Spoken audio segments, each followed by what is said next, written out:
What is up, guys? I'm Glacio and welcome to another episode of Warframe, the final episode before Fortuna. Today we'll be doing the third vessel in Sands of INAROS and therefore completing the final quest we have left in all the quests. So, this final vessel, I mean there's like 4 vessels actually. But the boss fight after the first vessel was those little, like, I don't know, those beasts, the Kuvats or something, I don't know. But these other 2 sort of boss battles are very, very difficult. I don't know, definitely some of the more challenging or most challenging unit fights I've had to deal with in this game. The Jordas Golem, I mean, that wasn't difficult, that just took a while because he had lots of health, but I mean, I could easily dodge his attacks and everything. But these fights, Jesus, they get pretty tough, and the only reason I even beat this quest is because I got lucky. This is being recorded with post-commentary. For certain reasons that, I mean, I think nobody cares about. So yeah, the path to the shrine is always the same. So even without the waypoint, it's temple, tomb, even, not shrine. Shrine is in the Silver Grove. It's always the same, so even if there were no waypoint, it'd be pretty easy to memorize. I am so excited for Fortuna. Oh my god. Feels so good to be done with the vanilla game. I mean, it's not really the vanilla game, there's many expansions already in here, but I call it the vanilla game because from my perspective, I mean, this is the vanilla game because I started playing in 2018. I think I need to hear the rest. I think I've needed to hear this for a long time. Okay, Borrow, you do you, man. Let me just check if this is recording the audio, actually. Hold on. Okay, good news. It is. Awesome. So, same old thing. We opened the gate, the door, by placing the vessel. And we grab the next one. And the story continues. Which I will listen to now. And our little dooms were our own to keep, but the sands of peace are ever shifting. Years later, a plague came to the desert, the infested. Desperate, our people called out to the sky, INAROS, INAROS! But they could not wake him, and so they were consumed by the ravenous horde. With all lost, the few remaining villagers gathered in the morning circle to prepare for the end, when suddenly a storm rose about them. A colossal spiral storm of sand, piercing the sky. The villagers huddled, trapped within the storm's eye as the beasts charged them. In moments, the beasts were torn apart and the infested plague was swept away, never to be seen again. As the storm subsided, the people ventured out into the desert, hoping to catch a glimpse of their savior, their beloved INAROS. Okay, so yeah, the infested came and INAROS saved them again. And now the Tomb Guardian, oh jeez. At first, you think, oh wow, this guy's, I mean, he's pretty easy. Look at how much damage I'm dealing, and I mean, he's basically almost dead. His attacks are very powerful. Do not go into any form of melee combat with him, because he will crush you. And I kill him. And now 2 more pop up, and I think, you know, it's no big deal. I'll just, you know, kill 2 more of them. And it's cool. Like, don't take much damage anyway, so I'll just be done. And then 2 more pop up, and now actually this kind of, I mean, you can do it kind of controllably maybe, but this will sooner or later get out of hand. because there'll just be so many of these fuckers. Yeah, it gets pretty difficult, and they're all tanky as fuck. It's not like usually when you have this type of fight, like one enemy then when you defeat him, he splits into two smaller versions of himself. Usually those two smaller versions are weaker, but these are not weaker. And now suddenly I have like fucking 20 of them. It definitely seems like an insane amount of them that spawn. And each one has the strength of the original one, so they're not weaker the smaller they get. I don't know if more of them spawn or if this is it. It definitely seems later in the fight like there's a lot more than there should be just from them breaking down. Don't melee them. This is what will happen. You just die. Like, I think there's so many of them right now. I feel like maybe some of these came from somewhere else, because if all of these came from that one same Guardian, then damn, dude, that's just freaking mean. But yeah, definitely one of the more difficult fights I fought in this game. I definitely underestimated it in the beginning, because I was like, oh, look at this one dude. His health's already like down. My shotgun is tearing him apart. I'm gonna be done with this in like 5 minutes. A guy actually did warn me. We did the broodmother farming together, and he did warn me that unfortunately I got done with it before he did, so he couldn't be here with me. But he warned me to be careful, because the fight ahead is difficult. I was like, okay, I'll get ready for this. But as soon as I started fighting the original dude, I was like, oh, it's gonna be easy. Boy, was I wrong. The Umbral Howl does work on them, so you can deal like 1 billion damage. But, still, dude. Look at how many there are right now. And once they start meleeing you, like, don't get in the middle of them, because they do kind of stun you and trap you in their circle.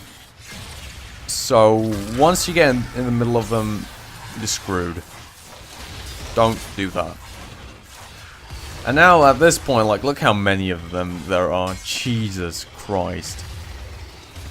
They're all meleeing me. Look at this, dude. I don't know, it seems like it's very impossible that all of these came from the same original guy. But I guess they did, so damn. I severely underestimated this fight. Thankfully for the third vessel, the farming isn't that long. The farming I was done with the farming in one run, so yeah, I could actually do the entire vessel on camera. Now I decide to kind of switch up my tactics, maybe try with my operator, because I've been kind of firing shotguns into them, trying to take them out like all. And I kind of switch up my tactics, try and focus each one specifically and take down each Guardian separately. But as you can see, look at how many of them there are. That's freaking, I don't know. It's gonna take ages. So this guy's kind of the weakest right now, but I mean, it doesn't matter. The most important thing is that I'm dealing damage. It doesn't really matter to which one of them, since I'm gonna have to take out all of them anyway. But yeah, Jesus Christ, did this fight get out of hand. Like, at first, you think, oh, one dude, and he split into two, that's, I mean, no, that's fine. I'll just take him out. But look at how many of them there are now.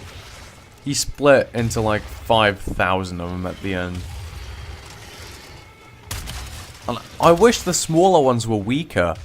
That would make it so much easier if I could just one-shot the smallest ones, but no. I have to take down each one as I took down the first one. I also love Umbra for the fact that he can help me in combat. when I'm in operator mode. That is just awesome. And he does, once you go into operator mode, the scepter, like, he has the same amount of health that he had when you left him. And when that health runs out, he'll stop fighting because, I mean, I guess he can't go on or something, I don't know. Right here, I try the good old Umbral Howl again on them. But this melee dude really owns me, so I didn't get much out of it. And these rocks, too, they deal so much damage. I mean, Jesus. I don't know what the best way to deal with this fight is. It's probably... I don't know. I really have no idea. I did manage to do it, but it just took a long time. That's my issue. I don't know, maybe it's better to, like, try and separate a couple of them from the main herd and then kill them, and then kill each, like, separate 2 or 3 and then kill them, then come back, separate them again. Like, you see this guy, he's no threat on his own. And just keep separating them and killing them. This is perfect. I have 2 dudes. This one's already dead. And this one shows up, but he's already dead too. I kind of fuck up because I waste all my energy on the void dash. Hey, you know, what's a YouTube video without some mistakes?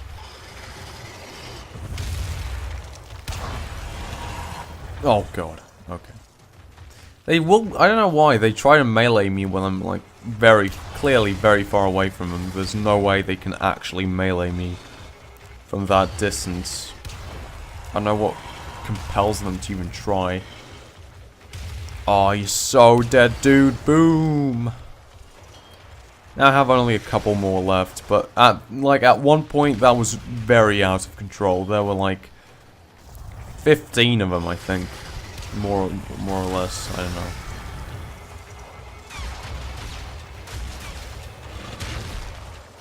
Oh, I keep accidentally void dashing. It wastes so much energy for me to do that. I should be saving it up for remaining in void mode instead of frickin' dashing like an idiot. And I didn't know you could do that with your operator, like, do the slide fall thing. I know you can, I very frequently do it with my Warframe. I had no idea the operator could do it. Come on, die. Ah, fuck. Yes. Okay, just a couple more. I think 4. 4 of them, that's easy, I mean. Individually, they're not that strong. I mean, my Void Beam can take them out pretty quickly and efficiently, but when there's like 20 of them, that's where it starts to get a bit problematic. And once again, my energy ran out, so I was forced to retreat.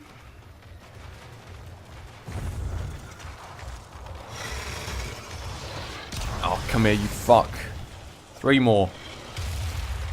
Let's see, which one is the weakest link? This one, it would seem. Sorry, dude, but,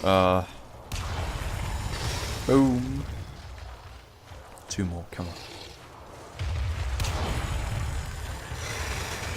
I don't know, it doesn't go too quickly.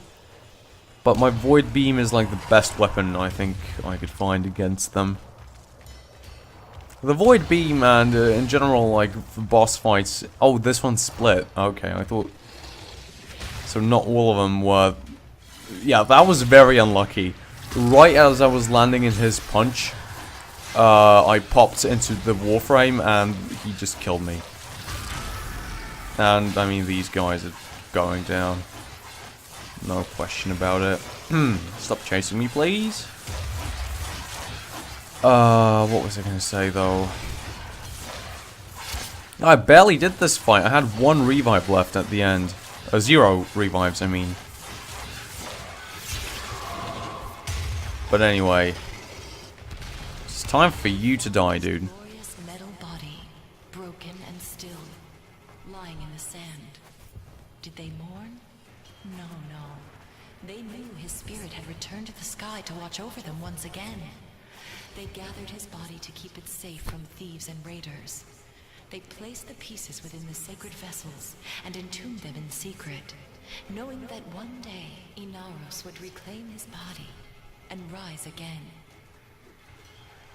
So now, my sweet Dune, you have no need of fear. Take these grains and keep them under your pillow. INAROS will watch over you. So, yeah. We're done here. So they actually put the pieces of INAROS in vessels. Because, like, the vessels are kind of tests so that he can prove it's him. Because I guess only he can kill 20 broodmothers or something. And me, I guess. I don't know. I'm going to try and build INAROS. I think it'll be pretty cool. But I don't know. Does he require tellurium? No, that's titania. Then I will definitely try and build INAROS. We still have to do Mirage, Oberon. I will do Revenant. I should place the Revenant, actually, set to build. I will after this episode's done. The story isn't just a myth, is it? Now, thank God the final glyph is a Manic, because the Manics are super easy. You just go to the Tilregor fight, and you can easily destroy 5 of them in one mission. The Juggernauts I'd have to do a mission 5 times, because they only spawn, I think, once per mission.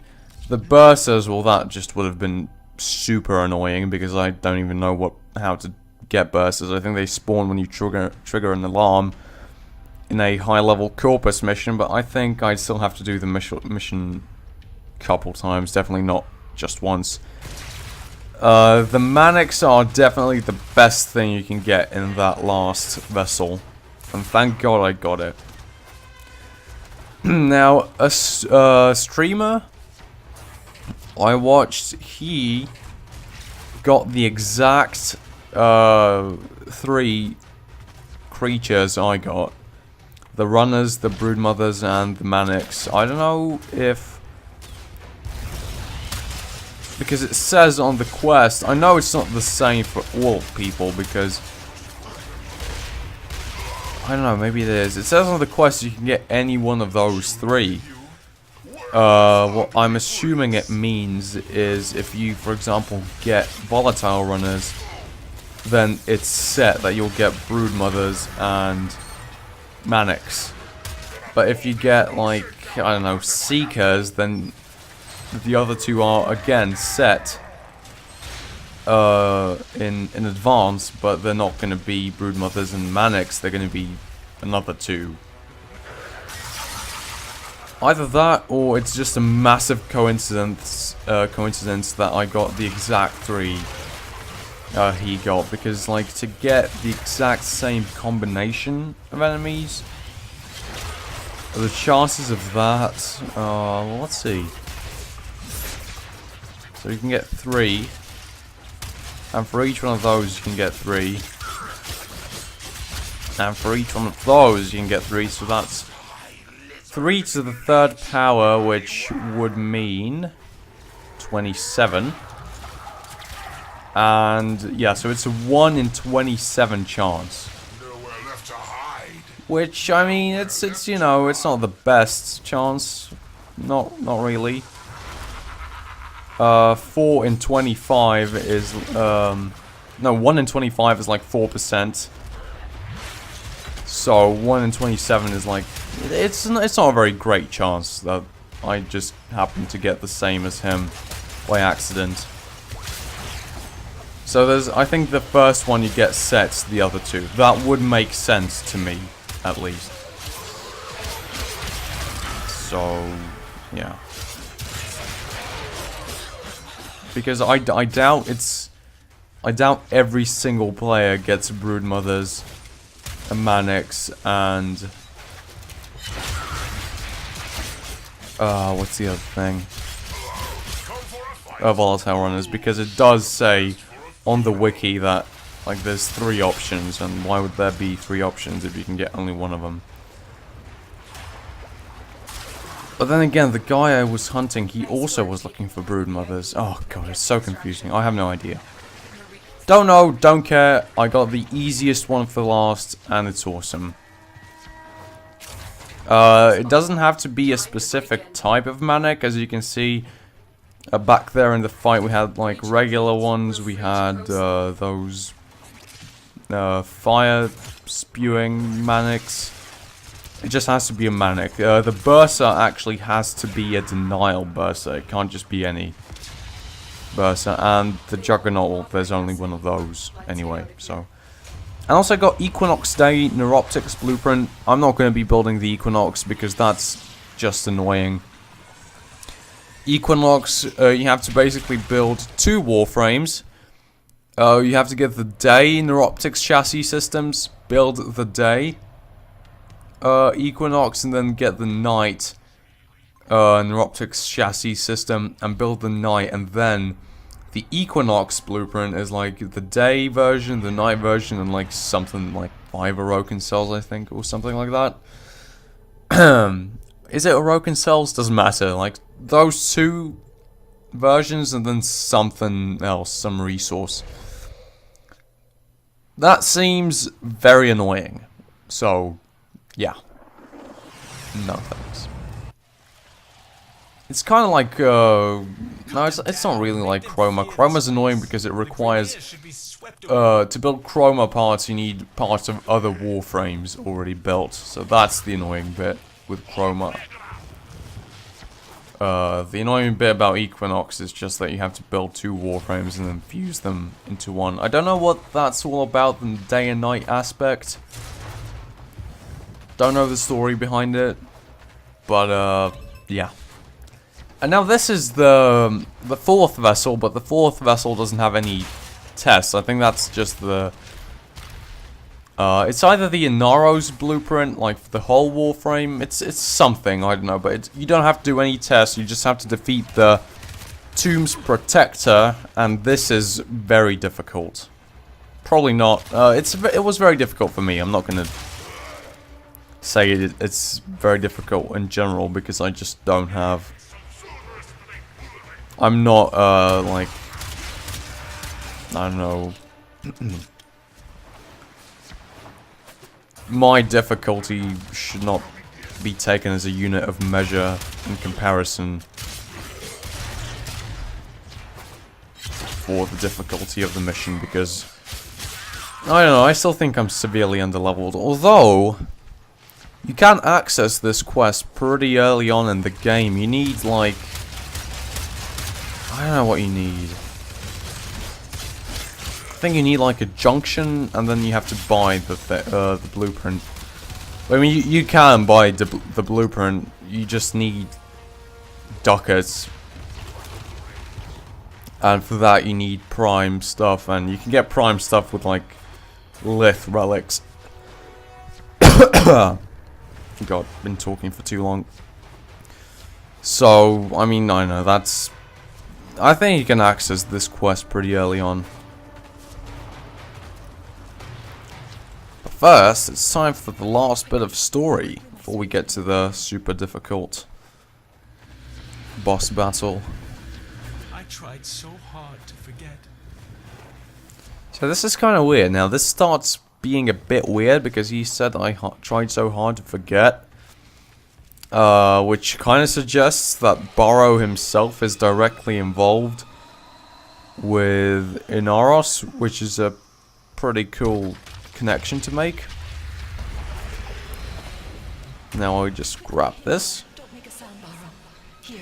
So yeah, the person talking and telling the story is Barrow's mother. It wasn't me I was worried about. During the Grenier occupation. No, you have no right. INAROS. INAROS. INAROS. No, it's just me. INAROS. INAROS. No.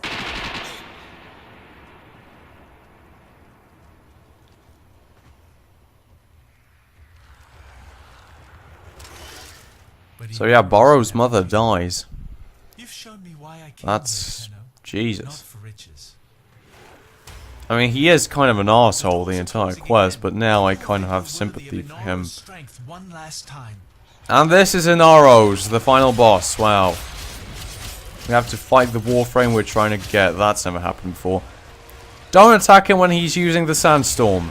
He doesn't respond very well to that. I use Umbral Howl on him and just, you know, use that to deal a bunch of damage. Each quarter of the his health you take down, he'll kind of go into a protected cocoon. Sarcophagus. Sorry, why did I say cocoon? And if you want to resume the fight, one of these colossal dudes will spawn, and you have to take him down before you can resume damaging him. I don't know how many phases he has. I guess I can count as I'm doing this.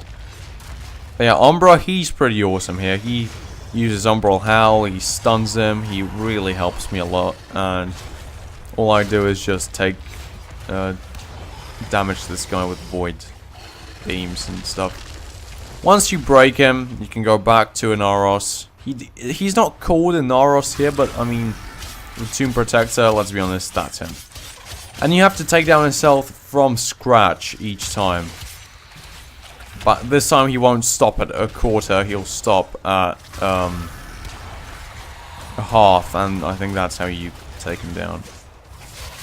Or that was a third, and now it's going to be 2/3. Like I said, I can't remember how many phases this guy has. So he took care of my Umbra Scepter pretty... I mean, I keep calling it a Scepter, it's not really a Scepter. He took care of Umbra pretty quickly, and all that was left is now me fighting this dude. His arrows deal so much damage too. It's like freaking... It's pretty bad. Thankfully I have 4 revives, so now I can just use Umbral Howl, deal a ton of damage again. Umbral Howl, ton of damage. And yeah, now, okay, so there's 4 phases. Now he's down to half. And boom, another one of these guys. What really sucks is that you have to get him down, get his health down, from scratch each time, like from full health. That's what really sucks. These guys have the melee move with the staff, and also a pretty badass ranged move. If you get too close to them, like, they'll shoot lasers out of their head, and it'll basically be like a fusion mower, or only like worse. That's pretty, like, dangerous. Watch out for that.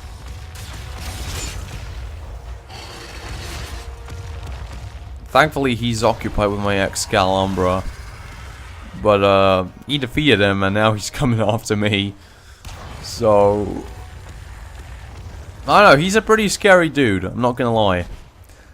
I think the best thing I could do right now is pop back into Umbra, and then pop back into Operator mode, because then he'll be able to fight again. Popping back into your Warframe mode kind of resets him. Fortunately, I don't really think of that. I just kind of fuck with him. The worst bit is... yeah, you see that move. That move is really bad. You'll end up... I mean, no matter what you do, you'll end up using up your void energy faster than it can recharge when you're using the Motamp, so sooner or later you just won't have enough energy to remain in void mode, and you just have to sort of run around to recharge it. Oh god. Boom! That's the second one. Now we have to get his health to a quarter. And thankfully I still have some energy remaining from the last fight. And I, as a freaking dumbass, use it on the javelin. I completely accidentally hit 3 instead of 2. And now he'll also spawn, I think it's called like the Desert Shadow or something. It's basically like your Warframe fighting against you. So, it's pretty bad too. And for some reason, I don't know if this is like a bugged thing in the fight, he remains completely still here. I definitely would not have been able to complete this if he wasn't completely still here. You know, it's pretty easy to kill an enemy while he's standing still doing nothing. Why this happened? No idea. But I am thankful to all the gods that it did happen. Okay, final phase. Or final mid-phase, let's call it. So there's 4 phases and 3 mid-phases. 2 of these big Colossus guys will spawn this time, and the Desert Shadow will still, or the Doom Shadow, I don't know what he's called. Sand Shadow, maybe, I don't know. They'll still keep, he'll still keep attacking you two. My advice for this phase, don't waste your time with the Sand Shadow. I'm just going to call him Sand Shadow because I have no idea what he's called. Don't waste your time with him. He won't really do anything much against you. So there's really no point. Killing him doesn't advance the fight in any way. Just work on killing the entities, the Colossuses. Colossi? Colossus? Yeah, I think it's Colossi. Colossus. So, yeah, don't even waste your time with them. It's pretty hard when there are 2 of them. This kind of reminds me of the Tomb Guardian fight, the previous fight. Because I'm just kind of running around and void beaming everything behind me. It takes a while to get their health down. That was a big waste of energy. I just shot nothing. Yeah, it's a Sand Shadow. Okay. Oh, stay away from me, dude. Unfortunately, this guy is not distracted by my Umbra. And the worst thing is I can't die here. If I die in the mid phase, then I don't have my last respawn ready for INAROS, and I'm fucked. So I have to do everything in my power to stay alive, and it's basically going to be the mimic tactic from the sacrifice. As soon as I get knocked out, just spam 5 and pop back into operator mode as quickly as possible. Because, I mean, I can't be killed while I'm in operator mode. I can just be knocked out, which is fine. I don't care about that. Also, some energy right here. Thank God for that, because, you know, every bit of energy I can use against INAROS is great. They're very quick, too. They'll keep on your tail. I've already weakened this one a lot, so I'm obviously going to focus him. The double laser head is the worst, I think, because that just freaking, I don't know, it annihilates me. I have 54 health, and it's not looking good. This is kind of like an epic scene, like my Umbra fighting on the bridge, with 2 of these staring him down. That's kind of, I don't know. It's like a cinematic scene, sort of. And this guy starts running away now. What a little bitch. I mean, the entire time they've been chasing me, and now he just starts running away. Boom. 1 down. 1 to go. Unfortunately, this guy still has more than half health. So, gonna have to work a bit more on taking him down. Basically, the same drill. Damage, void mode. Damage, void mode. Damage, void mode. Just alternating between those 2 phases is pretty effective. It's like with Eidolons. It's like with the Juggernaut Behemoth. It's a pretty good tactic, actually. And that's why it's awesome to have the Motamp, because then your Void Beam and Void Mode don't drain... they don't drain power from the same source, which is very important. Now I fuck with the Sand Shadow a bit, but he knocks me out pretty instantly. And here's Mr. Big Guy again.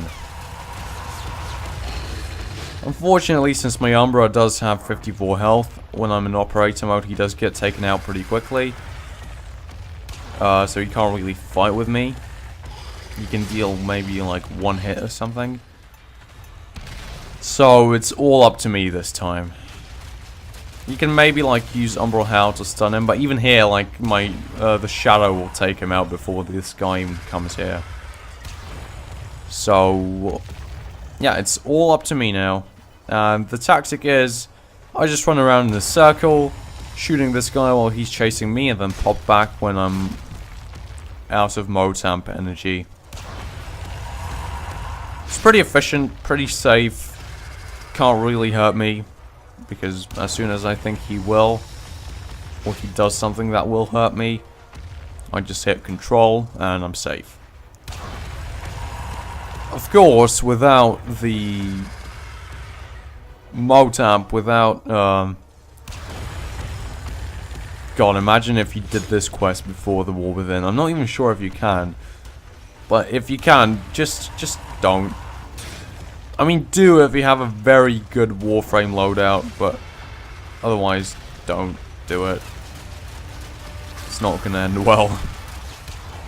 Literally, the fact that I have all my Void abilities saved me in this. And now for the final fight. Stab him in the back, pretty good damage. And again, he stands completely still, but he turns around, he unfreezes for some reason. And that's what ends up fucking me in the end. I mean, not fucking me, because I did manage to complete the quest. But almost fucking me. For some reason, he unfroze. And here he just frickin' snipes me, and I am shaking. I do not want to do this fight again. Umbral Howl him, and now he's frozen again. I am praying to all the frickin' gods that he doesn't unfreeze. Like, I'm just... Jesus, dude, stay still, please. And thankfully, he does. Again, why this happens, no idea. It's pretty easy to defeat an enemy that's not even, like, making an effort to... he's not making an effort to escape or fight you. So, it's just, like... I have to spam me a certain amount of times to defeat him, and that's pretty easy. Boom. And that's it. My mother's call will be answered. Hope you guys enjoy this last episode of the Come home, Tenno. Sands of INAROS quest. In this last one, the hard part wasn't grinding. It was the actual quest. Which I did enjoy, by the way. I do enjoy when the quest is difficult instead of the grind. That's awesome. Oh, maybe I already got the INAROS blueprint in the first... Oof. I don't know, actually. I have no idea. I don't want to say anything. Anyway, guys, thank you so much for watching this episode. I should probably end it off now. It's been long enough.